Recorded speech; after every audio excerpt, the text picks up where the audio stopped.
Bismillahirrahmanirrahim. Assalamualaikum warahmatullahi wabarakatuh. Hai semuanya, apa kabarnya? Semoga semuanya dalam keadaan yang baik-baik saja ya. Oh iya, sebelumnya kita perkenalan dulu yuk. Perkenalkan, namaku Novia Nurul Imanda. Pada podcast ini, aku akan sharing mengenai possible ingredients of good life. Semua orang, dan termasuk aku, tentu ingin mendapatkan kehidupan yang baik dan bahagia. Namun, tak semua orang tahu bagaimana cara mendapatkan kehidupan yang baik atau bahagia. Atau mungkin mereka tahu tapi tidak mau melaksanakannya. Bagi yang belum tahu, yuk kita cari tahu. Jadi, ada beberapa resep agar hidup kita baik dan bahagia. Oh, resep bukan hanya ada dalam masakan saja ya teman-teman, tapi dalam kehidupan juga ada loh. Dan inilah resep untuk hidup baik dan bahagia. Yang pertama, mengikuti kehendak Tuhan dan agama. Salah satu cara agar hidup kita baik dan bahagia yakni kita harus mengikuti kehendak Tuhan dan agama. Dalam Islam sendiri, kita mempunyai buku petunjuk hidup, yakni Al-Quran. Di dalam Al-Quran, banyak sekali petunjuk agar hidup bahagia. Salah satunya adalah dengan mentaati Allah. Jika kita sudah taat kepada segala perintah Allah, maka kehidupan kita pun akan senantiasa bahagia. Dan jika pun kita diberikan cobaan oleh Allah, kita akan lapang menerima cobaan itu. Karena apa? Karena kita sudah yakin bahwa Allah akan memberikan kita ujian sesuai dengan kesanggupan kita.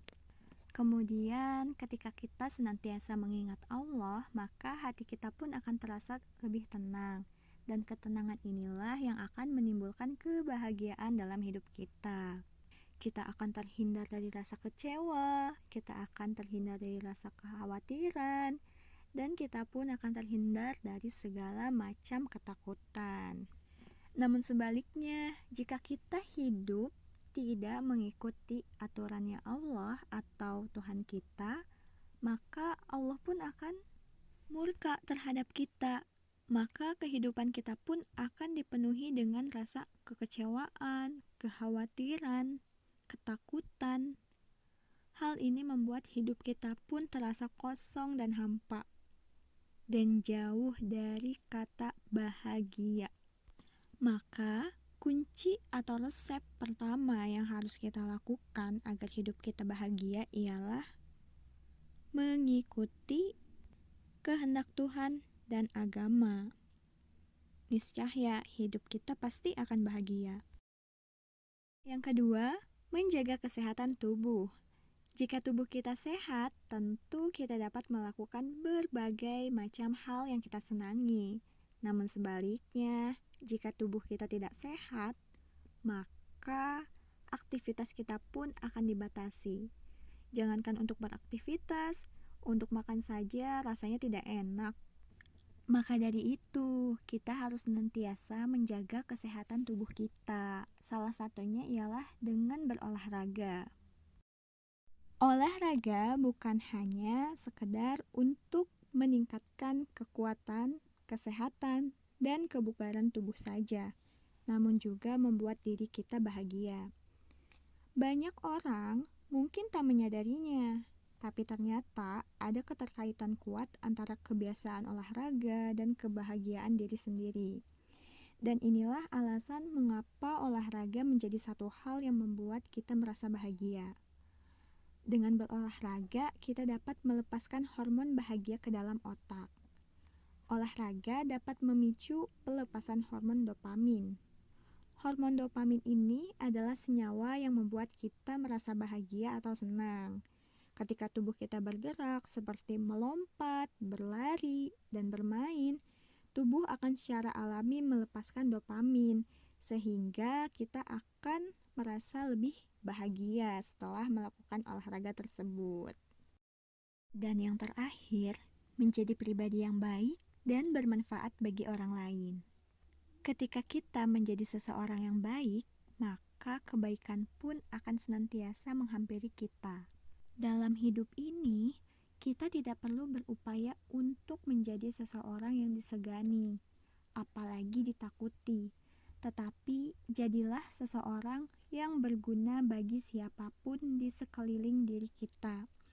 Kita wujudkan sikap kepemimpinan di dalam diri kita agar diri kita bisa menjadi seseorang yang menginspirasi orang lain.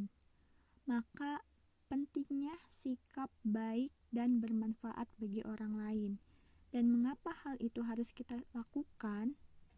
Bagi seorang muslim, terdapat sebuah hadis yang mengatakan bahwa sebaik-baik manusia adalah yang paling bermanfaat bagi orang lain. Karena sesungguhnya ketika kita berbuat baik kepada orang lain, manfaatnya akan kembali kepada kita. Dan sebaliknya, jika kita berbuat jahat, maka kejahatan itu akan kembali kepada diri kita sendiri. Lalu, bagaimana menjadi pribadi yang bermanfaat bagi orang lain?